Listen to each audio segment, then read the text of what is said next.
Ethan was a quiet soul, the kind of person who observed the world from the sidelines. He was an artist, but his canvas remained empty most of the time because he hadn't found a muse that could stir his heart. That was until a chilly afternoon in October, when the autumn leaves were painting the streets of Edinburgh in shades of gold and amber. He was sitting in his usual corner at the Daily Grind, a small, dimly lit coffee shop, sketching the raindrops hitting the window. Then, the bell above the door chimed, and she walked in. Her name was Clara. She wasn't wearing anything extravagant, just an oversized woolen sweater and a scarf that hid half her face, but her eyes held a universe of unspoken stories.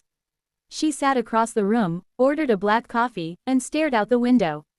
Ethan's hands moved automatically. For the first time in years, his charcoal pencil flew across the paper with absolute certainty. He didn't just draw her face, he drew the melancholic grace that surrounded her. Weeks passed, and this became their unwritten routine.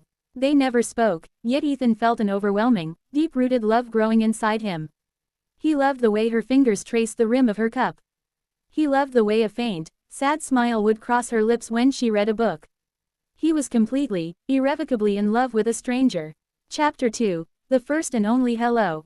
It took Ethan 3 months to gather the courage to speak to her. On a snowy evening in January, as she was about to leave, he stood up, his hands shaking, holding the sketchpad. "Excuse me," his voice cracked slightly. Clara turned around, surprised. Ethan walked up to her and handed her the sketch. It was a beautiful portrait of her, captured in a moment of deep thought.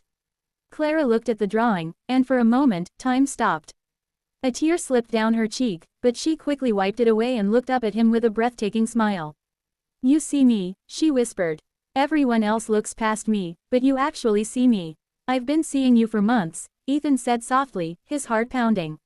"I'm Ethan." "I'm Clara," she replied.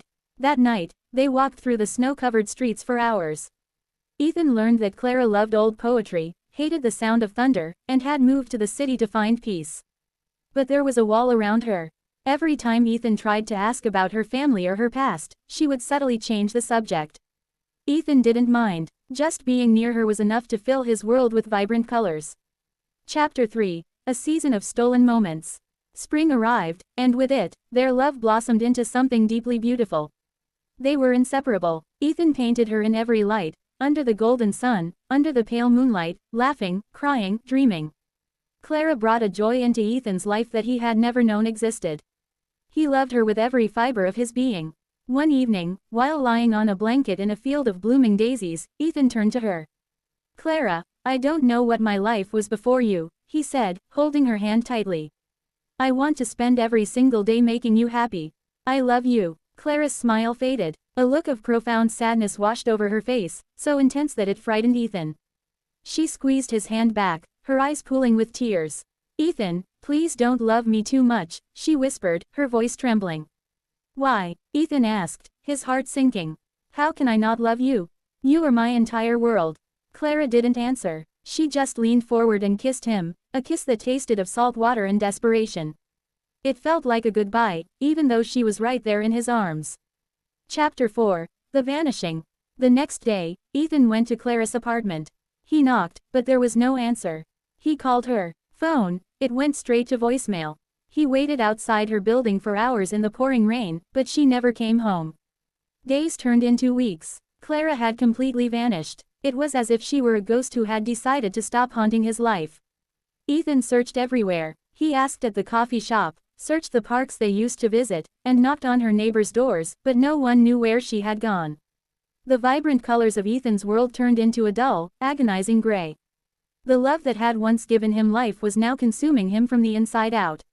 He stopped painting. He stopped sleeping. He just sat in the daily grind, staring at the empty chair across the room, drowning in his own grief. Why did she leave? Did I do something wrong? These questions tortured his mind every single second. Chapter 5, The Letter from the Dark. 4 months after her disappearance, a small, thick envelope arrived at Ethan's doorstep.